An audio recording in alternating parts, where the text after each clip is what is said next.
मैं हूं शामून और आप देख रहे हैं HS स्पोर्ट्स। पाकिस्तान स्क्वाड को लेकर बड़ी खबरें आ गई हैं, ब्रेकिंग न्यूज आ गई हैं, कुछ बिग न्यूज आ गई हैं, कुछ लेटेस्ट अपडेट्स आ गई हैं पाकिस्तान के स्क्वाड में तब्दीलियों के हवाले से और पाकिस्तान के स्क्वाड में चेंजेस के हवाले से। क्योंकि जब पाकिस्तान का स्क्वाड ये वाला अनाउंस हुआ, जब ये पाकिस्तान का स्क्वाड ऐलान हुआ, तो उसी वक्त हर किसी ने इसके ऊपर बातें करना शुरू कर दी, हर किसी ने इसके ऊपर स्टेटमेंट्स देना स्टार्ट कर दी, हर किसी ने इसके ऊपर बात की कि ये स्क्वाड कैसा अनाउंस कर दिया।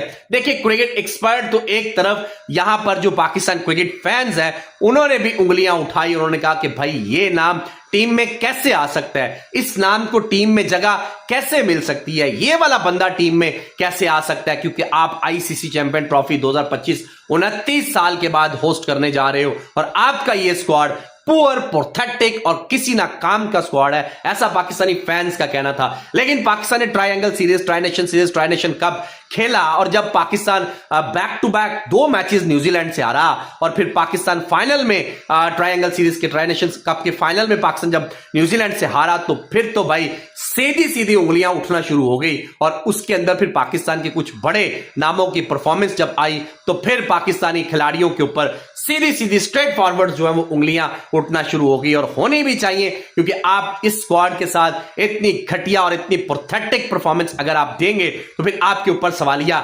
निशान उठेंगे, फिर आपके ऊपर बातें होंगी। देखिए, सबसे पहले तो इंडियन मीडिया के रिएक्शंस, इंडियन एक्स क्रिकेटर्स के रिएक्शन पाकिस्तान के स्क्वाड के ऊपर, पाकिस्तान की टीम के ऊपर आना शुरू हो गए। लेकिन अगर आप दूसरी तरफ बात करते हैं तो एक्स क्रिकेटर्स और फिर वर्ल्ड मीडिया जो है वो पाकिस्तान के स्क्वाड के ऊपर बातें करना शुरू हो गया। उसने पाकिस्तान के स्क्वाड के ऊपर रिकी पॉन्टिंग की स्टेटमेंट, माइकल वॉन की स्टेटमेंट्स और फिर इंडियन एक्स क्रिकेटर्स की स्टेटमेंट्स, पाक मीडिया की रिएक्शन जो है पाकिस्तान के स्क्वाड के ऊपर आना शुरू हो गए। लेकिन Pindi express, Shoaib Akhtar, angry reaction on Pakistan squad and big changes in Pakistan squad। वो कहते हैं need Pakistan squad in big changes. और फिर उन्होंने मोहम्मद आमिर के हवाले से बड़ी स्टेटमेंट दी है। क्या कहना है मोहम्मद आमिर के हवाले से, इसके ऊपर भी आगे चल के जरा तफसील के साथ आपको बताएंगे। सायम अयूब के हवाले से भी उन्होंने बात की है और फिर उन्होंने बात जो है वो पाकिस्तान के एक wicket keeper batsman Haris, Mohammad Haris के ऊपर भी उन्होंने बात की है और फिर पाकिस्तान की बॉलिंग को भी शोएब अख्तर ने आड़े हाथों लिया है। क्या कहना है शोएब अख्तर का, इसके ऊपर भी आगे चल के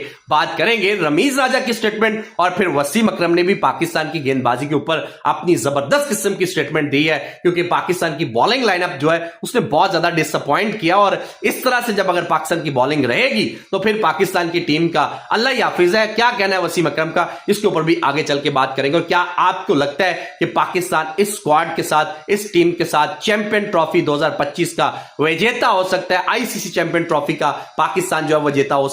शायद अगर पाकिस्तान ट्रायंगल सीरीज में अच्छा परफॉर्म कर देता तो इस स्क्वाड के ऊपर कुछ ढकी छुपी चीजें रह जाती। लेकिन जब आपने back to back 2 matches New Zealand से हारे हैं, जब आप फाइनल भी न्यूजीलैंड से बुरे तरीके से आ रहे, पुअर तरीके से आ रहे, तो फिर तो भाई बातें होना बनती थी, फिर तो लोगों का बातें करना बनता था। और क्योंकि आपने आईसीसी चैंपियन ट्रॉफी 2025 का भी सबसे बड़ा मुकाबला जो है, पहला मुकाबला जो है वो आपने न्यूजीलैंड के खिलाफ ही इसी कराची के मैदान में खेलना है, जहां आप 2 बार मैचेस आ रहे हैं। एक बार आप लाहौर स्टेडियम, गद्दाफी स्टेडियम में आ गए और फिर आप पिंडी स्टेडियम में आ रहे और फिर अब आपको दोबारा चैंपियन ट्रॉफी का मुकाबला 19 तारीख से जो है वो आपको दोबारा न्यूजीलैंड के खिलाफ खेलना है। तो इसलिए स्क्वाड के ऊपर तो भाई बातें होना शुरू हो गई, स्क्वाड के ऊपर तो उंगलियां उठेंगी, स्क्वाड के ऊपर तो बातें होंगी और हर कोई इसके ऊपर बात कर रहा है। सबसे पहले तो वसीम अकरम ने पाकिस्तान की बॉलिंग लाइनअप को आड़े हाथों लिया और उनका कहना है कि आप जिस तरह से शाहीन शाह अफरीदी बॉलिंग कर रहे हैं, नसीम शाह और इब्रार अहमद गेंदबाजी कर रहे हैं, पाकिस्तान इस बॉलिंग के साथ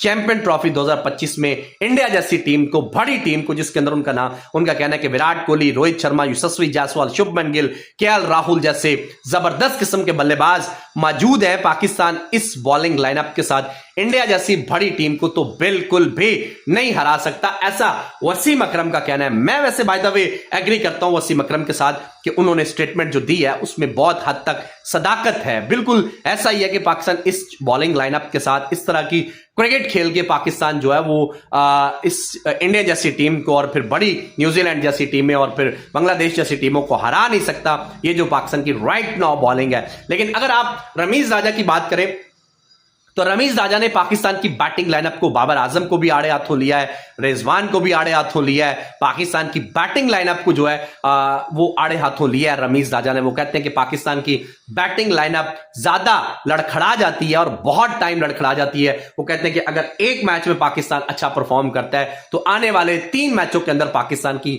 बॉलिंग लाइनअप जो है वो हमेशा बुरी परफॉर्मेंस देती है और बैटिंग लाइनअप जो है वो उससे ज्यादा बुरी परफॉर्मेंस देती है। सो पाकिस्तान को अपनी बैटिंग और बॉलिंग दोनों चीजों के ऊपर काम करना पड़ेगा, ऐसा रमीज राजा का।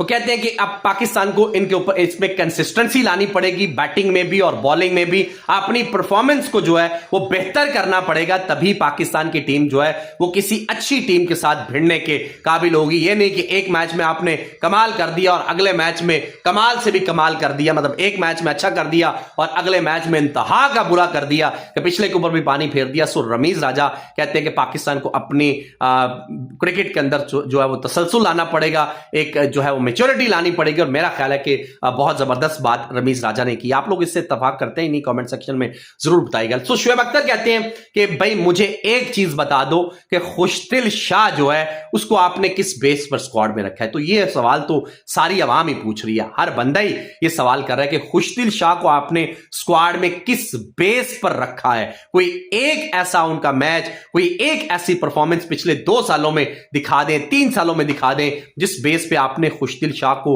पाकिस्तान के चैंपियन ट्रॉफी के स्क्वाड में रखा है। वो कहते हैं ये मेरी समझ से तो बालातर है, मैं तो इसको समझ नहीं पाया। और आप लोग अगर समझते हैं तो वो कहते हैं कमेंट सेक्शन में मुझे जरूर बताइएगा आप लोग क्या समझते हैं, शुएब अख्तर की बात ठीक है या नहीं, आप लोग कमेंट सेक्शन में जरूर बताइएगा। लेकिन फिर उन्होंने फहीम अशरफ के ऊपर बात की है कि राणा साहब को आपने एकदम से 3 सालों के बाद उठाकर टीम में डाल दिया, तो आप लोग कैसे मैचेस जीत सकते हैं, आप लोग किस तरह से जीत सकते हैं। इब्रार अहमद की बॉलिंग पुअर, आगा सलमान की बॉलिंग पुअर, शहीनशाह अफरीदी की बॉलिंग पुअर। उन्होंने शहीनशाह अफरीदी की बॉलिंग को बहुत जबरदस्त आड़े हाथों लिया। वो कहते हैं कि इस तरह से बॉलिंग करके पाकिस्तान कभी नहीं जीत सकता। उनका कहना है इससे अच्छा है मोहम्मद आमिर को आप कम बैक करवा लो। अभी भी वो कहते हैं मोहम्मद आमिर कम बैक, तो वो अगर कम बैक करता है तो वो इन दोनों से ज्यादा अच्छी बॉलिंग करने की अहलियत, सलाहियत रखता है मोहम्मद आमिर, ऐसा शुएब अख्तर का कहना है। Break news Mohammad Aamir come back के हवाले से वो कहते हैं कि अगर पाकिस्तान की टीम मोहम्मद आमिर अभी भी टीम में कम बैक करें तो वो इन दोनों से ज्यादा अच्छी गेंदबाजी करने की सलाहियत रखते हैं। सो पाकिस्तान की चेंजेस के हवाले से उनका कहना है कि आप मोहम्मद आरिस को रखते हैं मोहम्मद हुसनैन की जगह as a wicket keeper batsman, जो कि ज्यादा एक जबरदस्त किस्म का प्लेयर है, फिटनेस बहुत जबरदस्त है, विकेट कीपर बैट्समैन अच्छा है, फील्डर बहुत अच्छा है। फिर उनका कहना है कि अगर एक साइम अयूब की इंजरी की वजह से आपकी पूरी टीम जो है लरस के रह गई है, आपकी पूरी टीम जो है वो तबाह हो गई है, तो फिर आप लोगों की टीम का अल्लाह ही हाफिज है। एक साइम अयूब इंजर्ड हुआ तो आपकी पूरी की पूरी टीम जो है उसका बेड़ा गर्क हो गया। वो सो कहते हैं कि आप इस स्क्वाड के साथ तो कभी चैंपियन ट्रॉफी में नहीं जीत सकते जिस स्क्वाड को आप लेकर गए हैं। बाय द वे आप लोग क्या समझते हैं कमेंट सेक्शन में जरूर बताइएगा। और मुझे लगता है कि पाकिस्तान के लिए कुछ अच्छा होने नहीं वाला चैंपियन ट्रॉफी के अंदर। कमेंट सेक्शन में अपनी राय जरूर दीजिएगा, लाइक कीजिएगा, शेयर कीजिएगा और सब्सक्राइब कीजिएगा। Sir thank you so much.